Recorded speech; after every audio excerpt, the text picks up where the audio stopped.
కలెక్టర్లు ప్రోయాక్టివ్గా పనిచేయాలి. ధాన్యం సేకరణలో విష ప్రచారం చేసే వారి మీద కేసులు మాత్రం పెట్టేందుకు వెనకాడద్దు అంటున్నారు. అయితే ఇప్పుడు ఖచ్చితంగా మనం ఒకటి ఆలోచిద్దాం. ఒక సామాన్యమైన పౌరుడే ఉంటాడు, గ్రామంలో ఉన్న వాళ్ళ అన్ననో తమ్ముడో బాబాయో లేదా ఇంటి పక్కన ఇంకో ఆయన పండించిన ధాన్యాన్ని కొనుగోలు కేంద్రంలోకి తీసుకెళ్ళి 10 రోజులైతుంది, 15 రోజులైతుంది, 20 రోజులైతే కొనుగోలు చేయకపోతే ఆ వీడియో తీసి అయితే సోషల్ మాధ్యమాలలోనైతే వేస్తాడు కదా. ఒకటి మొన్న మహబూబాద్కు సంబంధించి అదేంది వరి రాశి మీదనే ఆయన ఎదురు చూసి మరి ఏమైందో తెలియదు, ఆ రాశి మీదనే ఆయన ప్రాణాలు విడిచిన పరిస్థితి కనబడ్డది. మనం చూసాం, నేను చదివిన.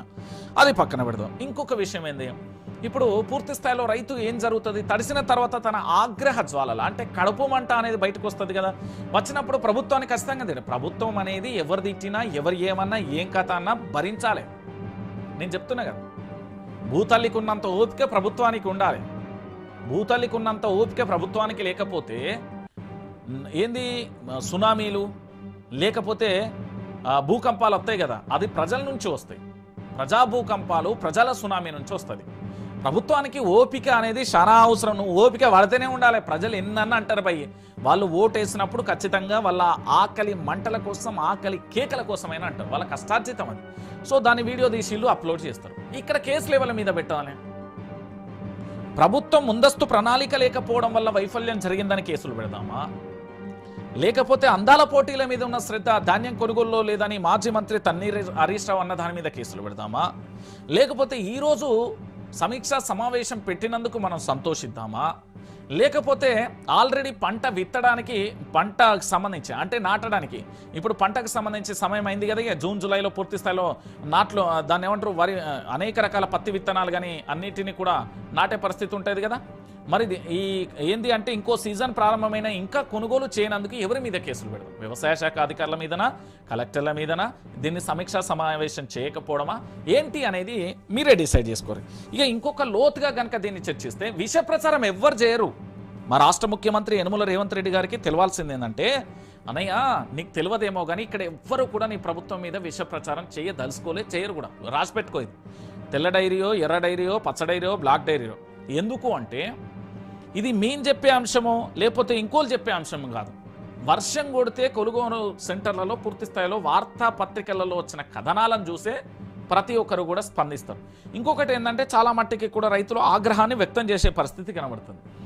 ఈ ఏడాదిలో 2.7 కోట్ల ధాన్యం దిగుబడి దేశవ్యాప్తంగా చూసుకుంటే తెలంగాణలోనే అధికం. మరి తెలంగాణలో ఎట్లా అధికం వచ్చింది? వీళ్ళు వచ్చి ఏడాది అయింది. ఏడాదిలోనే వీళ్ళు ఏమైనా ప్రాజెక్టు కట్టిల్లా? ఏడాదిలోనే లేకపోతే పూర్తి స్థాయిలో ఏంది అంటే కాలం సమృద్ధిగా ఈ పూర్తి స్థాయిలో చెరువులు మత్తలు పోసి అద్భుతమైన నీటి సంపద ఉన్నదా?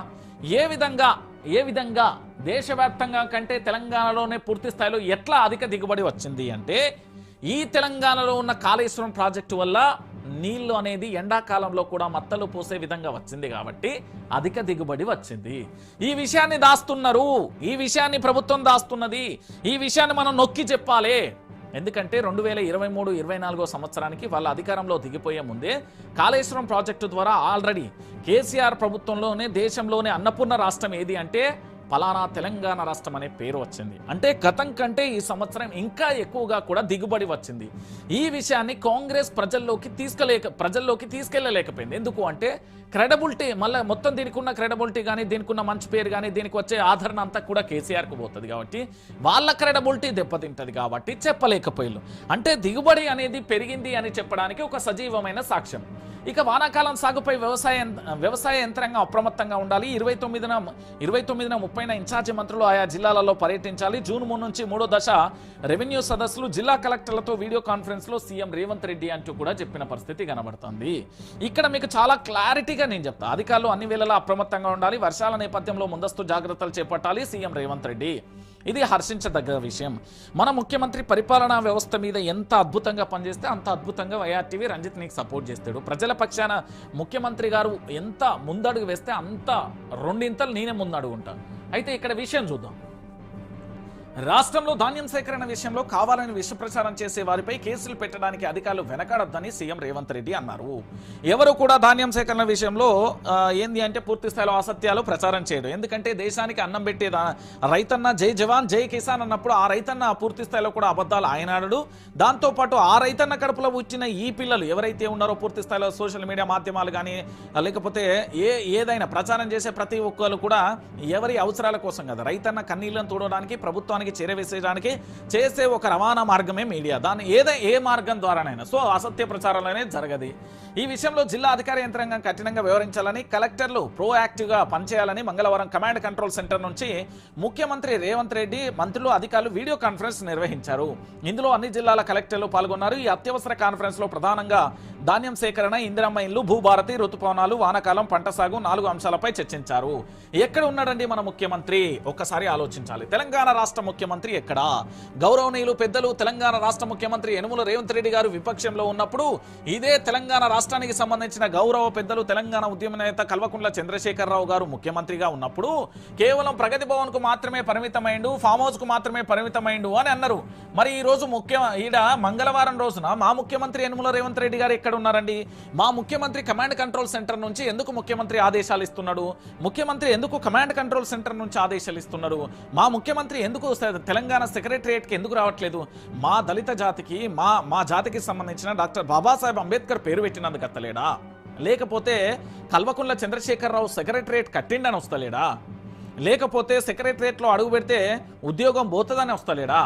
ఇది తెలంగాణ ప్రాంత ప్రజల నుంచి ఉత్పన్నమవుతున్న ప్రశ్న. ఎందుకు అంటే కమాండ్ కంట్రోల్ సెంటర్ నుంచి ముఖ్యమంత్రి రేవంత్ రెడ్డి సమీక్షా సమావేశం నిర్వహిస్తున్నాడు. ఎందుకు తెలంగాణ సెక్రటరియట్ లో అడుగు పెట్టట్లేదు? తెలంగాణ సెక్రటరియట్ లో అడుగు పెడితే వచ్చే నష్టం ఏంటిది? ఎందుకు తెలంగాణ సెక్రటరియట్ కు సంబంధించి ఎందుకు రాలేకపోతున్నారు? ఎందుకు అంటే ముఖ్యమంత్రి గారు ఇంటి నుండే కాన్ఫరెన్స్ నిర్వహిస్తాం అనుకుంటే కొందరు మంత్రులు మేము రాలేము అంటూ మొహమాటం లేకుండా డైరెక్ట్ ముఖం మీద చెప్తే ఇక ఏమీ చేయలేక కమాండ్ కంట్రోల్ రూమ్కు వచ్చిన పరిస్థితి కనబడుతుంది. ఇక దాంతో పాటుగా అసలు యాసంగిలో గతంలో ఎన్నడూ లేనంత ధాన్యాన్ని ప్రభుత్వం ఈసారి కొనుగోలు చేసింది. గత ఏడాది 42 లక్షల మెట్రిక్ టన్నుల ధాన్యం కొంటే ఈసారి ఇప్పటికే 64.50 లక్షల ధాన్యాన్ని ప్రభుత్వం కొనుగోలు చేసింది. గతంలో ఎన్నడూ లేని విధంగా ఈసారి అత్యధికంగా ధాన్యం కొనుగోలు జరిగిందని, ఇప్పటికే 90% ధాన్యం సేకరణ జరిగిందని పూర్తి స్థాయిలో కూడా చెప్పిన పరిస్థితి కనబడుతుంది. ఇప్పుడు అర్థం చేసుకోవాలి నా తెలంగాణ జాతి, నా తెలంగాణ ప్రాంత బిడ్డలందరూ కూడా అర్థం చేసుకోవాల్సిన విషయం ఏంటంటే ఇక్కడ విషయం ఏంది, ఇది 2025 అండి. ఒకసారి చూడండి 2022, 23, 2023, 24, 2024, 25 ఈ సంవత్సరంలో కాళేశ్వరం ప్రాజెక్టుకు సంబంధించిన నీళ్లన్నీ అందుబాటులోకి వచ్చిన తర్వాత మొట్టమొదటిసారిగా దాదాపుగా 20 లక్షల మెట్రిక్ టన్నులకు సంబంధించి దిగుబడి ఏమో వచ్చింది. ఆ తర్వాత ఏం జరిగింది, 2023కు సంబంధించి 24కు సంబంధించి 42 లక్షల మెట్రిక్ టన్నుల ధాన్యం ఏది అంటే టన్నులకు సంబంధించి కొంటే ఈ సంవత్సరం 64.50 లక్షల ధాన్యాన్ని కొనుగోలు చేసింది. అంటే రోజు రోజుకు తెలంగాణ రాష్ట్రంలో ధాన్య ఉత్పత్తి అనేది భారీగా పెరిగింది అని చెప్పడానికి ఒక సజీవమైన సాక్ష్యం.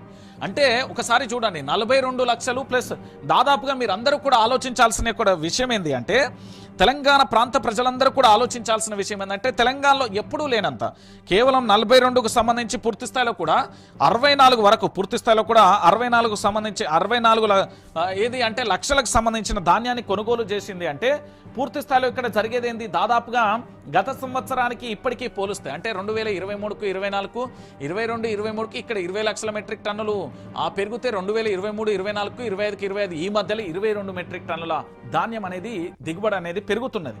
నానాటికి దిగుబడి అనేది తెలంగాణ రాష్ట్ర వ్యాప్తంగా పెరుగుతున్నది కాబట్టి రాష్ట్ర ప్రభుత్వానికి సంబంధించి ఆ కొనుగోలు సామర్థ్యం ఏదైతే ఉందో కేవలం 90% పూర్తయింది. అంటే పూర్తి స్థాయిలో కావాలి అంటే పూర్తిగా మనం ఆలోచించాల్సిన విషయం ఏంటంటే ధాన్యం కొనుగోలు విషయంలో మనం మళ్ళీ ఆలోచించాల్సిన విషయం ఏంటంటే ఈ ధాన్యం కొనుగోలు విషయంలో మనందరం కూడా ఆలోచించాల్సిన విషయం ఏంటంటే గత సంవత్సరం కంటే అటువైన సంవత్సరం అంటే రోజు రోజుకు దిగుబడి అనేది తెలంగాణ రాష్ట్రంలో గణనీయంగా పెరుగుతున్నది.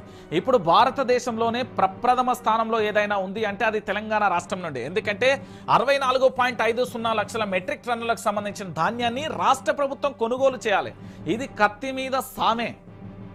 64.50 లక్షల మెట్రిక్ టన్నుల ధాన్యాన్ని కొనుగోలు చేయడం అనేది కత్తి మీద సామే.